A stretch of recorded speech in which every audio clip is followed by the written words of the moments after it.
तो क्या आप भी क्लास 11th के नए स्टूडेंट हो जिसको खुद समझ नहीं आ रहा कि स्कूल में क्या चल रहा है, ट्यूशन में क्या चल रहा है?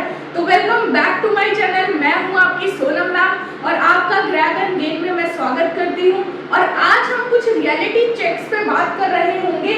अगर आप लोग क्लास 11th के स्टूडेंट हो तो इस वीडियो को ध्यान से देखो और जरूर हम यहाँ पे बात करने वाले हैं कि आप कौन कौन सी गलतियां करते हो जिससे आपका डाउनफॉल हो जाता है, आपके बैकलॉग्स आ जाते हैं और आप 11th में अच्छा स्कोर नहीं कर पाते।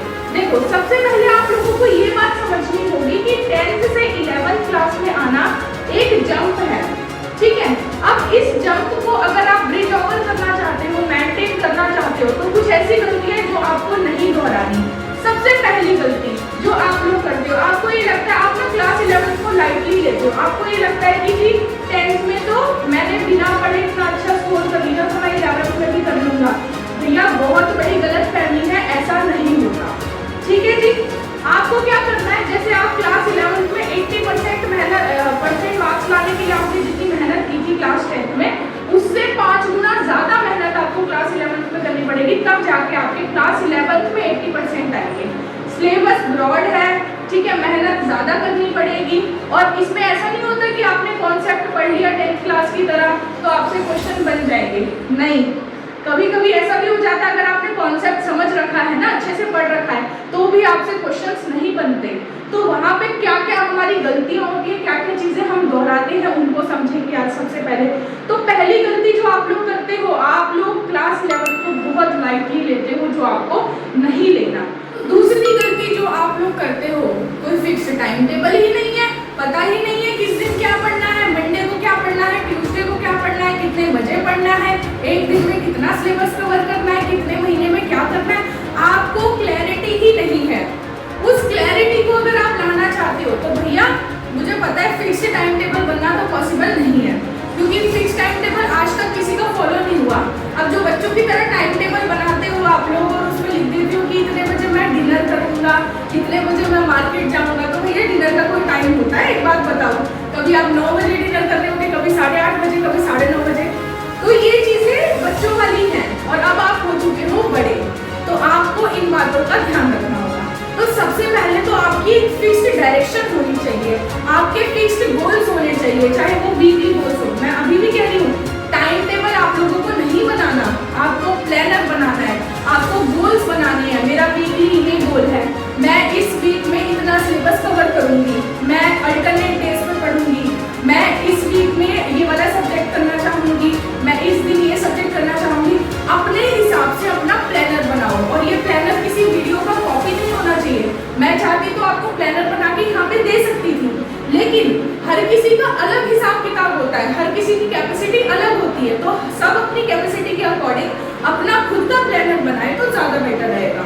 दूसरी चीज, अब ये तो हो गया आपका गोल्स फिक्स नहीं है, तो उस गोल्स को फिक्स करना सीखो, बिकॉज दिस इज क्लास 11 की 10th नहीं है कि आपने लास्ट मोमेंट पे लास्ट के 2-3 मंथ्स पढ़ाई करी और 10th बोर्ड फोड़ के आ गए। ठीक है, मैं समझ रही हूँ कि आप मानते हो, आप में से कई ऐसे बच्चे होंगे जो लास्ट के 2-3 महीने पढ़ के बहुत अच्छा स्कोर करके आए होंगे क्लास 10th में, एंड दिस इज ट्रूथ, वो पॉसिबल है, बट 11th में ऐसा पॉसिबल नहीं है। अगर आपका एक टेस्ट भी अब तक हो चुका होगा ना क्लास में 11th में, तो आपको ये रियलिटी चेक ऑलरेडी मिल चुका होगा। मुझे भी कुछ बताने की नीड नहीं है, आपको ये रियलिटी चेक ऑलरेडी मिल चुका होगा कि आपका कॉन्सेप्ट क्लियर था। जिस पर्टिकुलर टॉपिक का टेस्ट हुआ उसकी मैं बात कर रही हूँ, आपका कॉन्सेप्ट क्लियर था, आप क्वेश्चन प्रैक्टिस भी करके गए, लेकिन टेस्ट में कुछ ऐसा आ गया उसी टॉपिक से रिलेटेड और आपसे क्वेश्चन सॉल्व नहीं हुआ। तो क्या है ये इन गलतियों का सुधार करने से आपका स्कोर अच्छा हो जाएगा। तो अभी भी मैं कह रही हूँ, इस वीडियो को पूरा वॉच करना, नहीं तो आप वही गलतियां दोहराते रहोगे और फिर मार्क्स में कमी आ जाएगी। फिर कल को आप खुद को दोष दोगे कि भैया मैंने तो कॉन्सेप्ट भी क्लियर किया था, क्वेश्चन प्रैक्टिस भी करे थे, फिर भी मेरे मार्क्स नहीं आए, मेरे में ही कुछ खोट है। भैया, डीमोटिवेट नहीं होना। उसके अलावा अब आपको स्टडी डेली का टारगेट बनाना है। स्टडी डेली का टारगेट बनाने का मतलब क्या? चाहे 1 घंटा पढ़ो, 2 घंटा पढ़ो, 5 घंटे पढ़ो, टॉपर से टॉपर होगा, 6 घंटे पढ़ लो, कम से कमजोर भी होगा, तुम आधे घंटे 10 क्वेश्चन रिवाइज कर लो, मैं तुम्हें कुछ नहीं कहूँगी, लेकिन डेली पढ़ो, कितना मर्जी पढ़ लो, तुम चाहे 10 मिनट पढ़